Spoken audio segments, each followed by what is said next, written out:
Now, the Nigerian movie industry has received a boost in its quest to gain mainstream international recognition, and it's from none other than Academy Award-nominated actor Chiwetel Ejiofor.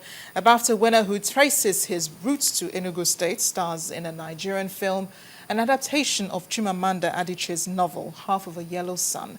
The film is largely based on the Nigerian Civil War, which Ejiofor says his family witnessed firsthand. After a successful outing on the Oscar Award-winning 12 Years a Slave, Academy Awards-nominated actor Chiwetel Ejiofor brings his artistic prowess to Nigeria, a place he partly calls home.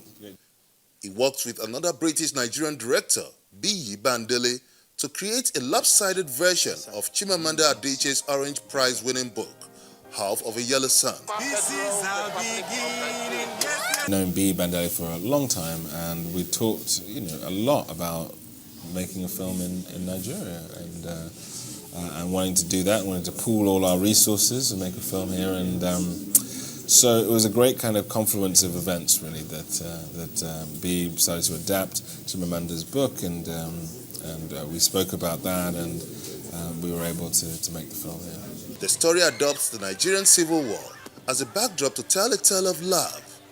The troubled periods adds a personal touch for the BAFTA Award winner, whose grandfather experienced it firsthand.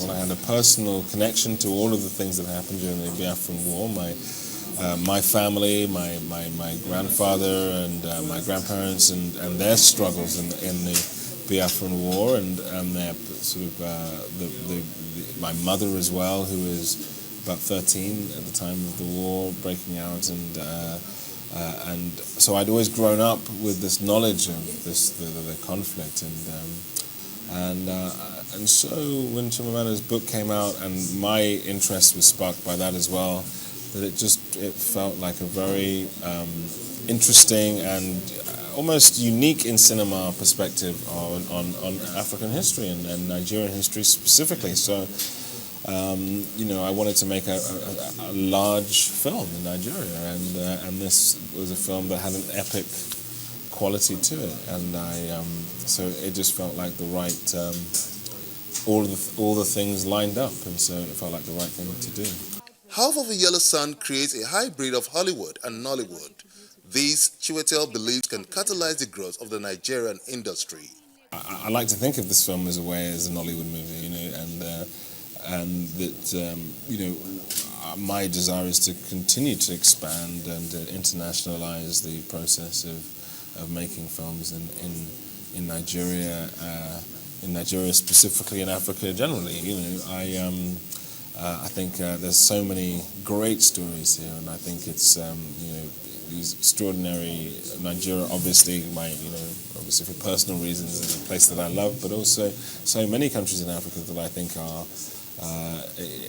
have extraordinary histories, extraordinary stories that I think would be wonderful to represent in the West more. As the critically acclaimed actor enlisted to help tell a Nigerian story, which he said is very close to his heart, many Nollywood followers expect these to change the Nollywood narrative, especially with the industry now valued at an impressive 900 billion naira. Now to the arts. Glistening is Olumide Oreshegun's second solo exhibition at Miradum Gallery, Lagos. This graduate of the Yaba College of Technology, Lagos, has been working on how to combine water and oil to have more realistic painting for years, and he finally found a way around it. A look at his works of art, and you almost think it is a photograph. Art Review tonight takes a look at Olumide's second solo show.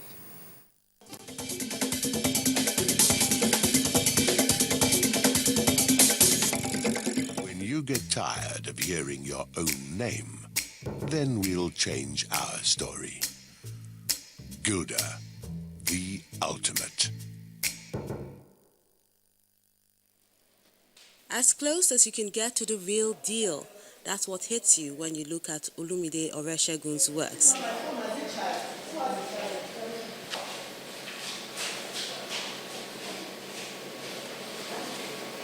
As he lights up the My Dream Gallery with over 20 realistic paintings. The title is called Glistening. The title connotes majority of the works that are there. Majority of the works that we have in the show is basically water and children. I realize that majority of people don't take cognizance of water and the effect of the body, and it is challenged. Major artists have tried it and they couldn't push forward. But in this glistening, I tried to push forward the boundary that some people set back. What I wanted to achieve is what prompts this show. The simple things of life inspire him to paint, so he captures a lot of children in most of his works, either playing, sleeping, drumming, or engaged in any other activity. I'm the kind of person that likes children a lot. I play with children. I have children around my studio, and children are the kind of people that you can easily manipulate, you can easily talk to as a model, because as a young they are free-minded person. They don't look at the outside world, or they don't have time or agenda or whatever, unlike the other person that have one or two things to do if you want to talk to express yourself. But as the children, they are innocent in the majority of the things that they do. They do it in the sense that they don't look at what's going to happen next. They do it in a free way. They are open-minded. And as an artist, you can't work with a closed-minded person. You have to work with a free-minded person so that you can be able to achieve your aim. Okay. He's young as he's talented. He's definitely a hand to watch, as his strokes are so real you could almost touch it. It's different. The artworks are mainly of children, which is unusual, and then also the ones where the children are playing with water, very, very lifelike. My favorite is actually the one where there's a little child having a bath in a bucket. I think it's very realistic, and it's just extremely pleasurable to look at. And even all the other scenes, the ones with the fruit, the ones where the girls are sleeping, they're all very lifelike. He graduated from the Yaba College of Technology in 2005 with a distinction in painting. Painting is all about idea. If you cannot project and expand an idea, you are nothing. So in this process, I try to expand the idea, because when you are talking of beauty, majority of the works are beautiful, fine. But when somebody wants to talk about it, you need to use anthropology, psychology, even nature at the same time, and culture to make your work beautiful. Because you can't just say you see a subject and paint it and say it is beautiful.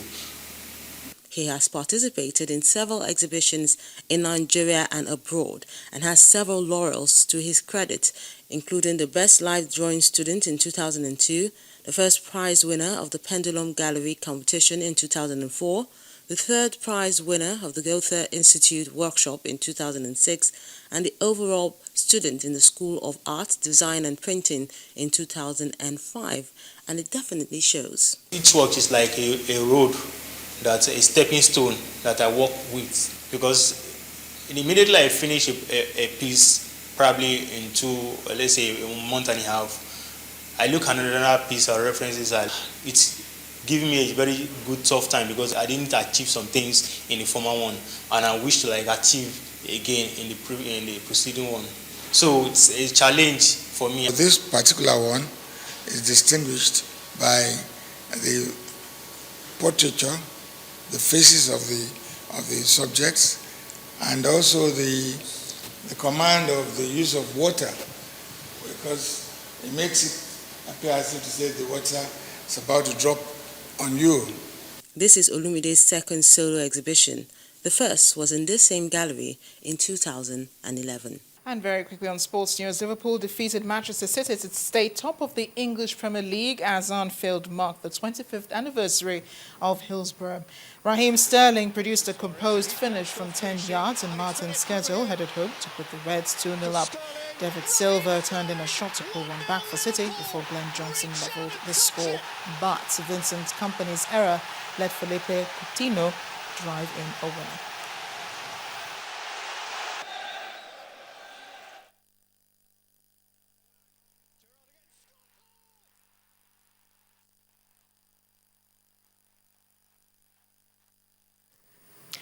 And away from sports news, in what appears to be a season of natural disasters, an earthquake of magnitude 7.6 has struck near the Solomon Islands. The undersea quake was registered at a depth of 29 kilometers, 100 kilometers southeast of Kira. Strong waves were reported after the earthquake struck at 7:14 a.m. local time today. We'll end with our major story tonight. Information about Boko Haram in Borno State, a horrendous attack on a town. Channels Television learned that the attack took place at Ngoshen in Samagoza local government area of the state, and 30 people were killed. And that's the news at 10 tonight. Thanks for watching. I am Amarachi Ubani. Good night.